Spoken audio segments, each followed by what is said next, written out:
Hey! Back with another video.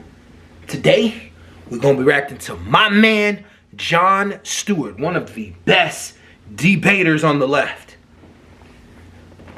I'm a conservative for y'all today. So I'm going to do the conservative side of the argument. So subscribe, turn on the post notifications, smash that like button up. Help me get to a debate with any of these big people. I'm telling you guys, I got it in me. You're going to see on Saturday. Come with me on Saturday, 4 p.m., from 4 p.m. to 5 p.m. live. And we can bring any debate to the table you want to bring to the table. I'll come with my facts, you come with your facts. $20 admission. And maybe if I like you enough, it might be free. But let's go. Let's hop right into it. So Jon Stewart questions Defense Deputy Secretary on the budget. So we're going to be talking about the budget today.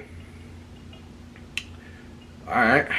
Boom. Do you feel like these are unfair questions of somebody within a department of that size and scope? Fiji water. I think you have a particular thing you really want to talk about and you're asking me other questions, but I don't think it's unfair to ask me about the audit. It's absolutely the case that the United States military should be able to pass an audit, and we've got to be on that pathway to get there.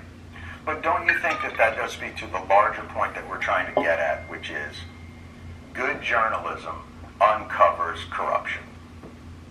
And okay, good journalism does uncover corruption, yeah. But I'm not sure these two things are linked. An audit is not... But they are.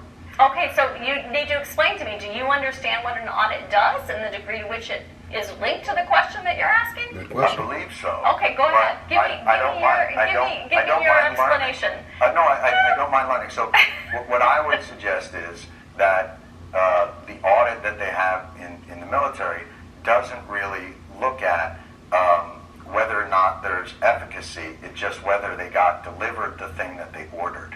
And that is any audit. That is any audit. That is true. But generally, those audits aren't $400 billion for Raytheon and $1.7 trillion for a plane that doesn't seem to be doing. Like, there is a lot of waste, fraud, and abuse within a system. Audits. Okay, so the discussion is about audits in the military. And I guess Jon Stewart, he's a big component of we do way too much military spending. And if we're going to roll back on certain programs, this is where the left stands. We're going to roll back on certain programs. We definitely need to roll back on the defense budget. The only argument I'm going to make as we go along in this conversation for the viewers, and you guys can discuss whatever you want in the comment section, shoot me out if you want to, but I'm a conservative today. I'm playing on the conservative side. You know what I'm saying? I give both sides the argument on my page, so we got to do it. We are the #1 country in the world when it comes to economics and when it comes to military power, right? Other countries depend on us for our military presence. We need to defend ourselves. Should there not be more money invested into the military budget? As long as on the other end of it too, that in the military budget they help pay for veterans as well. But should there not be a lot of money invested into the military when we are the police of the planet? Everyone argues that we shouldn't be, but as of right now, we are. And I know that argument is a good conversation, but right now we are. So should we not be investing a lot of money into our defense spendings when our defense spendings just don't apply to us? They apply to Canada, they apply to Mexico, they apply to the European Union. So like we have so many bases over in Europe to protect Europe from anything going on. We have bases all over the planet. Should there not be money invested in that? And if we're going to roll back on any of that money, should there not be I guess I'm just saying, like, should there not be like a careful study of it? I'll say it like that. I'll just say it like that. But let's keep going. Careful study of it. Like what I'm saying is, he's talking about a plane. Study why though, you know, before we roll back on the money for the plane. Like, what is the plane actually used for? How many people does it benefit that it exists? Those type of questions, you know. Let's keep going.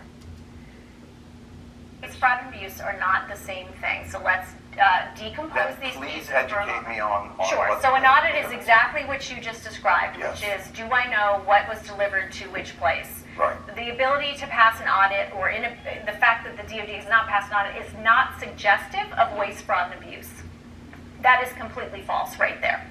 So what is now it's a question of, it's suggestive that we don't have an accurate inventory that we can pull up of what we have where.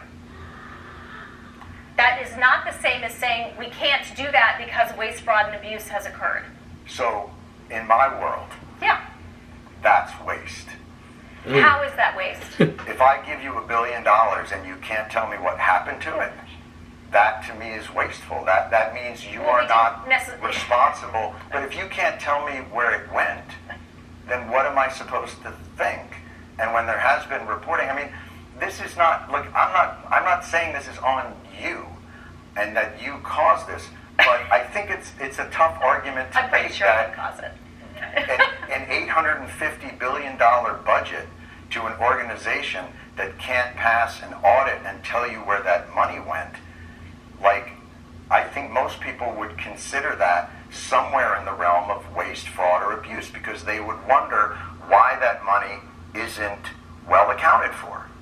And especially when they see food insecurity on military bases, and they see... You want to talk about that? Because that's a good...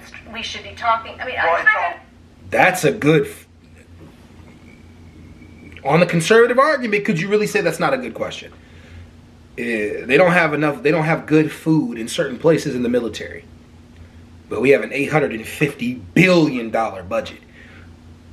Audits are done, and you can't explain where it's going. John Stewart is making an excellent point. That does sound in the realm of waste, fraud, and abuse. Sounds in the realm. I understand where you're trying to go, other than the dollars, which really bother you. I think it doesn't really bother me. I think it's all connected. Okay. I think tell me that story.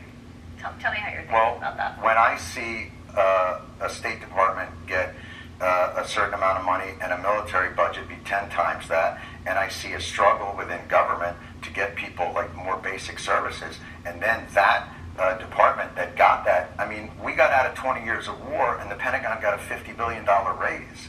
Like, that's shocking to me. Now, I may not understand exactly the ins and outs and the incredible magic of an audit, but I'm a human being who lives on the earth and can't figure out how $850 billion to a department means that the rank and file still have to be on food stamps. Like, to me, that's fucking corruption. I'm sorry. And it's like, if that blows your mind, and if you think like that's like a crazy agenda for me to have, I really think that that's institutional thinking, and that it's not looking at the day-to-day reality of the people that you call the greatest fighting force in the world. So I get back to this idea of like, I'm not looking to pick a fight with you, but I am surprised at that the reaction to these questions are, you don't know what an audit is, bucko. Like, that's just weird to me. Okay. As a conservative, an angry conservative, did you see anything wrong really with what he said? 100%. Our military needs to be taken care of if you're giving $850 billion to the military. And if you're telling me you give $850 billion and the Pentagon got a $50 billion raise, but there's still food shortages on certain military bases. And I know I heard about food shortages, but also like non-good food, not good enough food for our military. That's a problem. It's definitely a problem that we need to discuss. Let's see what she's going to say back. On food insecurity, major priority for us. A lot of funds are going toward that. The biggest issues we have found, first of all, we have significantly increased funding on food insecurity. And we do think we are getting much better on that. We believe some of the challenges we face are not what you often think of as, food insecurity as hunger. They're really around, do we have food available? For instance, as people come on and off shifts, is it healthy food? Those are the types of food insecurity issues we are seeing in and around our military installations. We have increased pay 2 times in a row here. We've done 4.6% pay raise last year. We've asked for a 5.2% pay raise this year. We've also increased basic allowances and increased housing and pay and other allowances. So overall, we definitely think we need to increase the spending that we are putting forward toward our service members and their families. We're putting our money where our mouth is. Another big area is child care. Spending a lot more money on child care. That includes both child care facilities and it includes benefit that allows folks to go out on the economy to get childcare and have that subsidized by the government. Those are all examples of ways we're trying to put money forward for our service members and their families. My friend ordered this gel polish and changed her manicure every 10 days. This gel polish can be removed in one... Okay, all right, so that was straight to the point. So you guys tell me in the comments what you think. I definitely think that conversation needs to be driven a lot further. And if you're a conservative, I think you would agree with that. I think Jon Stewart is definitely liberal, but did you disagree with what he just said? If not, tell me in the comments. Peace!